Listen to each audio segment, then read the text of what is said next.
Praise the Lord. आप सभी का नया दिन नई उम्मीद में स्वागत है। आज के वचन के लेके पढ़ेंगे यूहन्ना की पहली अध्याय उसकी 12वीं आयत को। परंतु जितनों ने उसे ग्रहण किया उसने उन्हें परमेश्वर की संतान होने का अधिकार दिया, अर्थात जो उसके नाम पर विश्वास रखते हैं।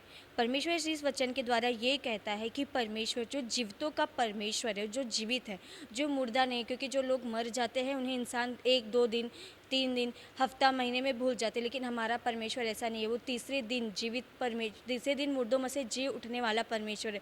वो जीवित है, वो हमारे साथ हमेशा हर पल हर घड़ी में रहता है। उसी तरह परमेश्वर इसमें भी कहता है कि जितनों ने परमेश्वर को ग्रहण किया उसे परमेश्वर ने अपने संतान होने का अधिकार दिया। मतलब जो लोग परमेश्वर पर विश्वास रखते हैं, परमेश्वर ने उसे अपने संतान मतलब अपना बेटा बेटी कहकर बुलाया है कि तुम मेरे हो। ऐसा परमेश्वर ने इस वचन के द्वारा कहा है। और जितनों ने उस पर विश्वास किया है उन्हें भी, मतलब परमेश्वर पर विश्वास रखना, हालेलुया, ये बहुत इंपॉर्टेंट है। क्योंकि लोग कुछ किसी पर विश्वास रखते हैं तो उन्हें धोखा मिलता तो वो उसे भूल भी जाते कुछ समय के बाद। लेकिन हमारा परमेश्वर जो विश्वास योग्य, जो हमारे भरोसे को कभी न तोड़ता है, परमेश्वर हमारे हर पल हमारे साथ रह के हमें समझाता है कि तू मुझ पर भरोसा रख और देख कि मैं तेरे जीवन में किस प्रकार कार्य करता। उसी तरह हमें हमारे जीवित परमेश्वर पर विश्वास रखना है।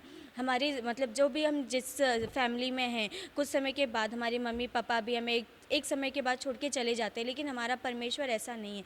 वो सदा हमारी मृत्यु तक वो हमारे साथ रहेगा। वो जीवित है, वो मुर्दा हुआ नहीं है। हम जब भी प्रार्थना प्रेयर करते हैं, अगर हम दिल से परमेश्वर को याद करें तो हम उसकी उपस्थिति को वहाँ पे महसूस कर सकते हैं।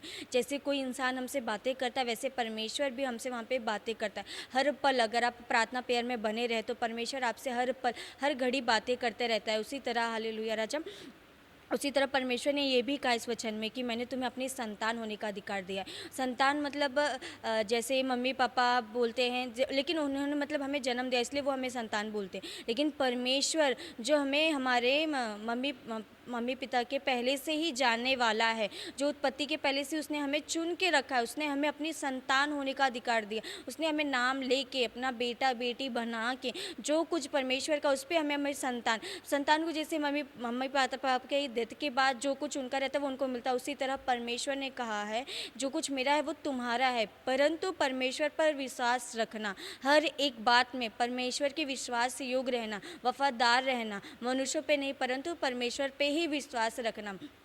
इसीलिए परमेश्वर आप सभी से भी कहता है कि परमेश्वर पर विश्वास रखिए। परमेश्वर, अगर आपको विश्वास में कमी है तो वो भी आप परमेश्वर को बतलाइए कि मैं इस बात को विश्वास नहीं कर पा रहा हूँ कि आप है कि नहीं है। तो परमेश्वर आपके विश्वास का भी ज़रूर उपाय करेगा। परमेश्वर बोलता है जो कुछ भी हो, वो कोई बड़ा छोटा नहीं, जो कुछ भी हो वो मुझे बतला, मैं उसके द्वारा तेरे जीवन में कार्य करूँगा। चाहे वो विश्वास हो, चाहे कोई छोटी बड़ी बात भी हो। अगर आप विश्वास में कमज़ोर है तो परमेश्वर को बोलिए, परमेश्वर आपके विश्वास का भी उपाय करेगा।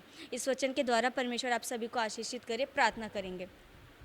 हालेलुया राजा, धन्यवाद धन्यवाद यीशु, धन्यवाद पवित्र आत्मा। प्रभु आज के सुंदर दिन के लिए मैं आपका धन्यवाद करते प्रभु। हालेलुया प्रभु, आपका करुणा हम पे है प्रभु, उसके लिए धन्यवाद करते। एक नया दिन दिया प्रभु, उस नए दिन के साथ हमसे इस वचन के द्वारा बातें किया परमेश्वर, उसके लिए आपका धन्यवाद करते राजा प्रभु। जिस तरह आपने इस वचन में कहा कि मैंने तुझे अपना बेटा बेटी होने का अधिकार दिया है, और परमेश्वर हम विश्वास करें कि तूने हमें अपना बेटा बेटी चुना है परमेश्वर, उसके लिए हम आपका धन्यवाद करते प्रभु। प्रभु अगर हमारे विश्वास में कुछ कमी घटी है प्रभु, हम उस तरह से विश्वास नहीं कर पा रहे जैसे आप हमसे चाहते, तो हमारे विश्वास का प्रभु आप उपाय कीजिएगा परमेश्वर राजा। इसके लिए हम आपसे विनती करते हैं परमेश्वर प्रभु, हमारे विश्वास का उपाय कीजिए। क्योंकि परमेश्वर हालेलुया राजा, बहुत से लोग हमें ऐसे ही छोड़ के चले गए, धोखा दे के चले गए प्रभु, इसलिए हम किसी पे इसी ईजिली विश्वास नहीं कर पा रहे। परंतु परमेश्वर आपने कहा तो विश्वास रख तो सब कुछ होगा परमेश्वर। इसीलिए परमेश्वर पिता आप हमारे विश्वास का उपाय कीजिए। इसके लिए हम आपसे विनती करते हैं राजा प्रभु। स्तुति हो परमेश्वर प्रभु, आज के दिन के लिए आपका धन्यवाद करते हैं परमेश्वर पिता। इस छोटी सी प्रार्थना विनती को पिता पुत्र पवित्र आत्मा के नाम में मांगते हैं, आमीन।